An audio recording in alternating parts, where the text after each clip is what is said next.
Hormuz প্রণালী নামটা শুনলেই কেমন যেন একটা টানাপোড়েনের কথা মাথায় আসে, তাই না?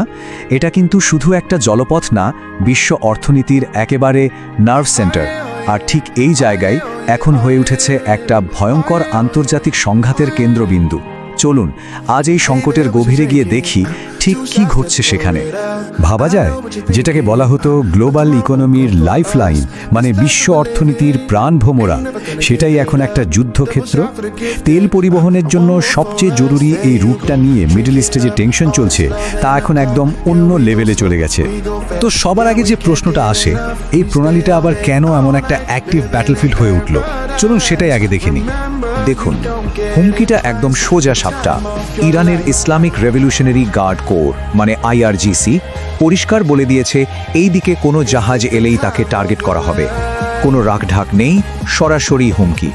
আর এটা কিন্তু শুধু মুখের কথা না, বিভিন্ন আন্তর্জাতিক সোর্স থেকে অলরেডি খবর আসছে যে কমপক্ষে 3টা জাহাজের উপর অ্যাটাক হয়ে গেছে। মানে যা বলা হচ্ছে তা করে দেখানো হচ্ছে। পরিস্থিতিটা বুঝতেই পারছেন কতটা সিরিয়াস। সাম্প্রতিক কিছু ঘটনা দেখলে ব্যাপারটা আরও পরিষ্কার হবে। যেমন ধরুন, ওমান উপকূলের কাছে একটা কন্টেইনার জাহাজের বেশ বড় ক্ষতি হয়েছে। এটা নিয়ে কিন্তু আন্তর্জাতিক মহলের রীতিমতো হইচই পড়ে গেছে। শুধু তাই না, ভারতের 2টো জাহাজেও অ্যাটাক হয়েছে বলে অভিযোগ উঠেছে। আর এরপরই কিন্তু ভারত একদম চুপ করে থাকেনি, তারা ইরানের অ্যাম্বাসেডরকে ডেকে সরাসরি ব্যাখ্যা চেয়েছে। আচ্ছা, তো এই যে এত কিছু ঘটছে, এর আসল কারণটা কি, মূলে কি আছে? চলুন এবার একটু US স্যাংশন আর ইরানের হুমকির এই জিওপলিটিক্যাল খেলাটা বোঝার চেষ্টা করি। ব্যাপারটা অনেকটা এরকম। একদিকে আমেরিকা বলছে যতক্ষণ না একটা ফুল পিস ট্রিটি হচ্ছে ইরানের উপর স্যাংশন চলতেই থাকবে। অন্যদিকে ইরান কি বলছে?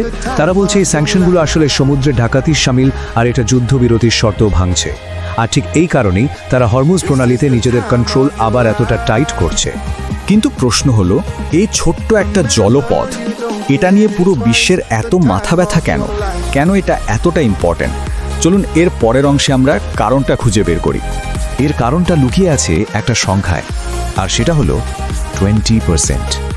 ভাবুন একবার, সারা বিশ্বের মোট এনার্জির প্রায় 20%, মানে তেল আর গ্যাস, শুধুমাত্র এই একটা প্রণালী দিয়েই যায়।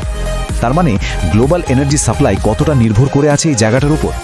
এই যে 20% কথা বললাম, এর মধ্যে কিন্তু বেশিরভাগই হলো তেল, আর বাকিটা লিকুইফাইড ন্যাচারাল গ্যাস বা LNG। তার মানে বুঝতেই পারছেন, এখানে একটু গন্ডগোল হলেই পুরো বিশ্বের এনার্জি মার্কেটে কি বিশাল একটা ধাক্কা লাগতে পারে। স্ট্র্যাটেজিক্যালি এই ধরনের জায়গাকে বলা হয় চোক পয়েন্ট। মানে কি? মানে হলো এটা এমন একটা সরু রাস্তা যা গ্লোবাল ট্রেডের জন্য ভীষণ জরুরি।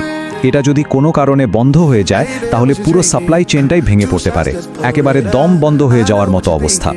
তো এই যে পরিস্থিতিটা তৈরি হয়েছে, এটা কিভাবে একটা গ্লোবাল ক্রাইসিসে রূপ নিচ্ছে, চলুন এর এফেক্টগুলো এবার এক এক করে দেখি। দেখুন ঘটনাগুলো কিভাবে একটার সাথে আরেকটা জুড়ে আছে।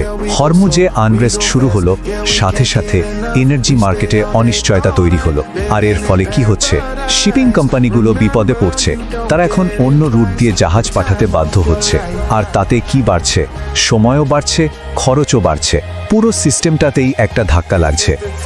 সোজা কথায়, যে হরমুজ প্রণালীকে আমরা এতদিন একটা ট্রেড রুট হিসেবেই জানতাম, সেটা এখন হয়ে উঠেছে জিওপলিটিক্যাল প্রেশারের এপিসেন্টার। একদিকে ইরানের হুমকি, অন্যদিকে আমেরিকার স্যাংশন, আর তার মধ্যে জাহাজে হামলা, সব মিলিয়ে একটা বড়সড় সংকটেরই ইঙ্গিত পাওয়া যাচ্ছে। এত কিছুর পর একটাই বড় প্রশ্ন সবার মনে ঘুরছে, গ্লোবাল এনার্জি মার্কেট কি তাহলে একটা বিরাট অস্থিরতার দিকে এগিয়ে যাচ্ছে? এই পরিস্থিতির শেষ কথায় সেটা হয়তো সময়ই বলে দেবে।